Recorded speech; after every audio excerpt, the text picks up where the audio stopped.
Hello and welcome back to AI Honest and CTO News Thursday, your go-to podcast for understanding AI regulations and its impact on businesses. I am Marianne, co-founder and strategy lead at AI Honest, an exclusive conference dedicated to responsible AI. And I'm John James Abaddon, General Manager for IT Labs Group Limited and the founder of CTO News Thursday. After connecting with experts in New York and Chicago, we are extending our conversation across Europe. Today, we're tackling one of the biggest challenges for non-technical professionals in AI, separating myth from reality.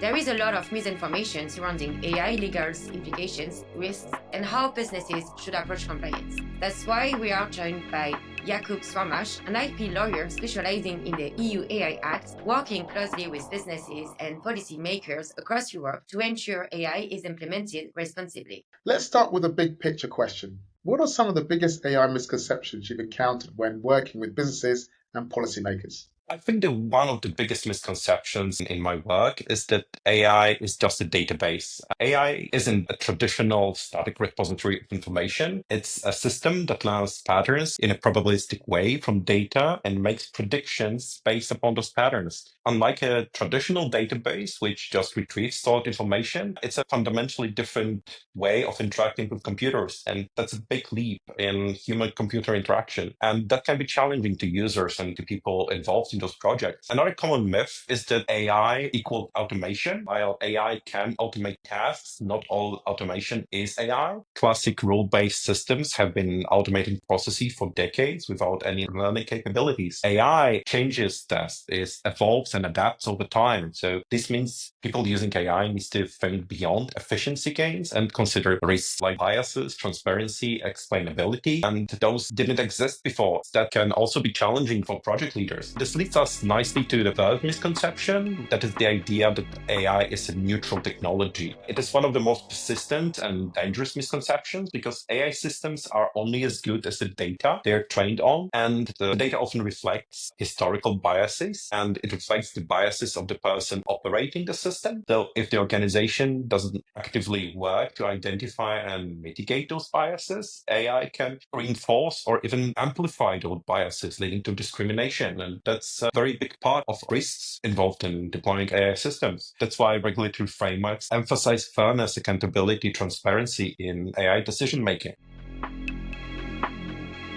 How does AI regulations impact small and medium-sized enterprises integrating AI into their operations? Is compliance truly just for big tech, or should smaller businesses also make it a priority? Many businesses and organizations assume that if they're just using an AI tool that was developed by a third party, compliance isn't their responsibility because they're using an off-the-shelf product. But EU AI Act made it clear that both providers and deployers of AI systems must ensure a sufficient level of AI literacy is among their staff for those operating AI on their behalf. Article 5 explicitly states that, and it came into force on February 2025, and it requires organizations to take measures to the best extent possible to ensure their teams understand AI systems, the risk and implications on the affected individuals. This applies not only to developers, but also to businesses integrating third-party AI tools into their operations. And this means businesses must assess whether their teams have the necessary technical knowledge, training, and oversight deployed in AI responsibility. Failing those could expose organizations to compliance risks, ethical concerns, and potentially even some regulatory action in the grievous of scenarios.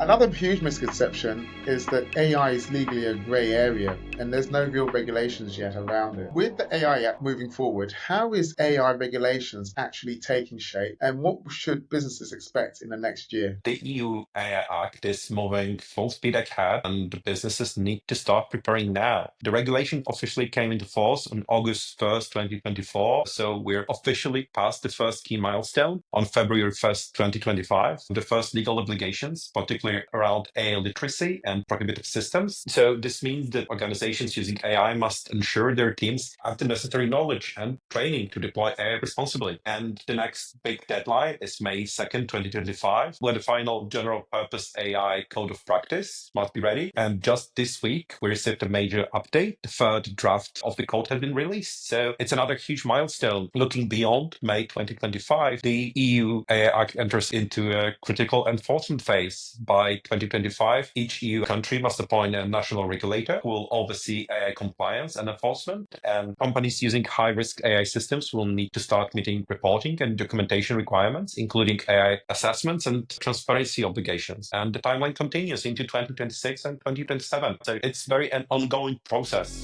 One more that we hear often: if I buy an AI tool, the legal risk is on the provider, not on my company. Can you clarify who is legally responsible when businesses deploy AI-powered solutions? So I hear that a lot. A lot of businesses assume that if they're using an AI tool built by a third party, the legal responsibility falls entirely on the provider. But under EU AI Act, that's not the case. Both providers who develop AI and developers who use it have compliance obligations, meaning that if a company integrates AI into its operation, they're still accountable for how it's being used. And especially for high-risk systems like those in hiring, financial services, and healthcare, deployers must ensure from human oversight that this AI cannot be fully autonomous. They have to ensure transparency obligations. That means users and individuals must know that AI is being used, as well as risk management and compliance documentation. So the companies must assess risk and demonstrate legal compliance. And even if a company licenses AI from a third-party vendor, it must conduct due diligence to ensure a provider meets legal standards. And deployers should demand clear documentation from vendors, including AI risk assessments, model transparency, and bias mitigation strategies. And this documentation must be gathered. So if an AI tool causes harm, such as a biased hiring decision or a privacy violation, the deployer can be held legally responsible and not just the provider. So the key takeaway here is that businesses can't just trust their vendors. They must verify compliance and actively govern AI using tools that they have at their disposal. And that's a very important obligation. All right, let's move into some of the practical takeaways. Many of our listeners are business leaders, CEOs, and executives who need to integrate AI but don't know or have a deep technical background. What are the best practices you'd recommend to leaders who need to ensure responsible AI adoption from your perspective? For business leaders, integrating AI responsible adoption starts with embracing AI literacy, ensuring vendor accountability, and implementing strong governance structures. Even without a deep technical background, executives play a crucial role in shaping AI strategies that align with legal, ethical, and business objectives. A key first step is conducting an AI risk assessment before deploying any AI system. Leaders need to evaluate how AI impacts decision-making, whether it complies with regulations, and whether it introduces risks and human oversight. Another critical factor is vendor evaluation. Many businesses rely on third-party AI providers, but using external AI doesn't eliminate compliance obligations. Leaders should ensure vendors provide transparency on training data sources, bias mitigation, and security measures. Vendor contracts should clearly define compliance responsibilities, liability failures, and data protection requirements. One major concern is vendor selection and vendor lock-in, where a company becomes dependent on a single AI provider, making it difficult or costly or sometimes impossible to switch a provider. AI systems often require custom integration, retraining with proprietary data, and ongoing updates, which can create a long-term reliance on a specific vendor. To avoid this, businesses should prioritize AI solutions that allow flexibility, interoperability, and clear exit strategies.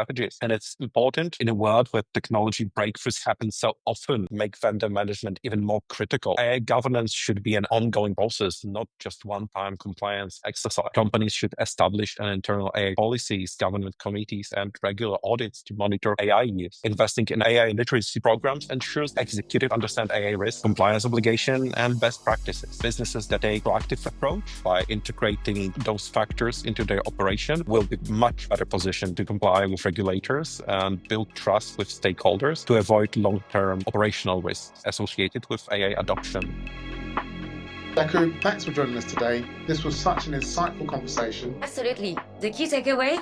Understanding AI isn't just for tech professionals. It's for every business leader. Thank you for listening to AI on Us At CTO News Thursday. See you next time.